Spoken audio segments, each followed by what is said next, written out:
ជំរាបសួរក៏ដូចជាសួស្តីទៅកាន់បងប្អូនទាំងអស់គ្នាបាទថ្ងៃនេះខ្ញុំមាន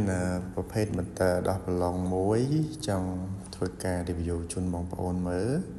បាទជា brand របស់ Total បាទ Total មិនភ្លេចនោះទេបាទនៅសភៅណែនាំ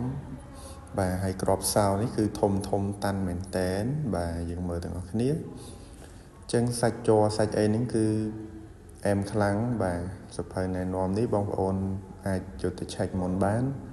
បាទហើយសោនេះវាមានចាប់ពីលេខ22និងលេខរហូតដល់លេខ27បាទគឺសាច់សោនេះគឺល្អប្រភេទល្អក្រាស់បាទ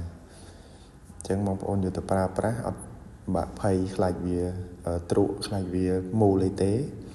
ហើយវាមកជាមួយនឹងថ្ម4អាំពែម៉ោង2គ្រាប់20 វ៉ុលបាទអញ្ចឹងបងប្អូនមើលទៅបាទហើយឆ្នាំងសាកនេះគឺឆ្នាំងសាកប្រភេទសាកលឿន fast charge បាទអញ្ចឹង Total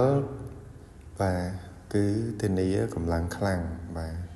កម្លាំងខ្លាំងហើយធន់ទៀត